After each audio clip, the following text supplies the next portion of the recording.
Thanks so much for tuning into this First Alert Weather Plus extended forecast. I'm Audrielle Tackett.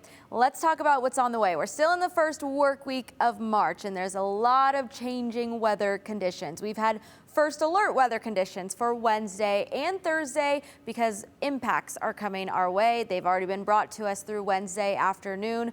We've seen winds pick up behind that Wednesday cold front, so those winds are going to stick around. That's going to be the main concern on Thursday. After Wednesday and Thursday, starting Friday, dry and mild weather will begin to move into the weekend for nice, calm conditions. So a little bit of back and forth to round out the first week of March. But I thought we'd talk about a March preview, what we typically see during this month. On average, our high temperatures are in the low 50s during the beginning of the month, upper 50s, pushing toward the low 60s by the end of the month. Our early morning low temperatures are getting further and further away from that freezing point. On average, we see more than an inch of precipitation, 1.33 inches to be exact of precipitation for the entire month of March in the city of trees. After this cold front triggered some widespread showers on Wednesday, we have a pretty good start after the first week. Now, it's a wet and windy couple of days during the middle of this work week. Wednesday, we've seen widespread showers. It's been falling as valley rain. Mountain snow has come about, but it's mostly in those higher elevations as snow levels are relatively high. Temperatures are starting to cool after this cold front on Wednesday afternoon, but they haven't been cool enough to see snow in the valleys. It's been rain. Thursday is going to be a different story. It's going to be those winds up and near 50 miles per hour for those wind gusts. Sustained winds could be above 30 miles per hour, so outdoor activities and items could certainly be impacted. Also, those cool temperatures will stick around for Thursday as well. Now, if we move forward through Wednesday evening, we can see that showers are likely to continue. They are very scattered at this point. By Thursday morning, it is possible we see a quick shot of some snow flurries along I-84 in between Boise and Mountain Home. So along that stretch there. So it is possible flurries make their way down to the valley floors as well as the Magic Valley and Twin Falls area. It could stay south of it, but we can't rule it out completely. As we move through Thursday, showers will continue to taper off, and then we're looking at a drier Friday. In the short term, though, overnight Wednesday into Thursday, fog will likely develop, and that's because all of that moisture moved into the region following that cold front. So that's going to settle near the surface and make some visibility impacts early Thursday morning. It does look like it stays confined to the higher elevations. Valleys could see some pockets of fog as well, but it doesn't seem to reduce visibility too much. It does reduce visibility in the west central, and even the Owyhee Mountains. It should clear up throughout the day, though, especially as we have those winds, and they will last all day on Thursday. Again, those sustained winds could be above 35 miles per hour, so winds keeping that speed for a period of time, while those wind gusts are the singular stronger pushes of wind. Those could reach 50 miles per hour. We saw them exceed 50 miles per hour on Wednesday afternoon, so it's definitely a possibility on Thursday.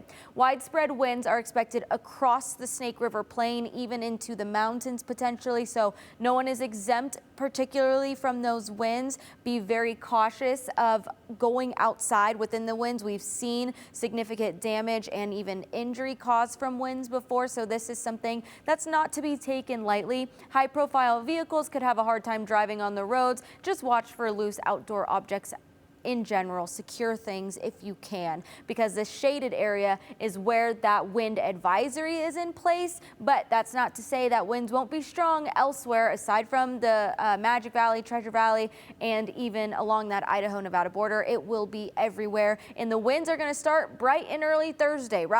They won't even die down Wednesday night, so they picked up Wednesday after that cold front, continue all the way through Thursday morning. That advisory doesn't go in place until late Thursday morning at 11 a.m. and it only lasts until 8 p.m. on Thursday. The winds will continue to gust and push well after or outside of those advisory levels. They'll even continue into Friday. This is now 5 p.m. on Friday. Winds still exceeding 20 miles per hour for those wind gusts in parts of the Treasure Valley and south of that. So this is going to continue to be a problem, unfortunately, even as we dry out on Friday.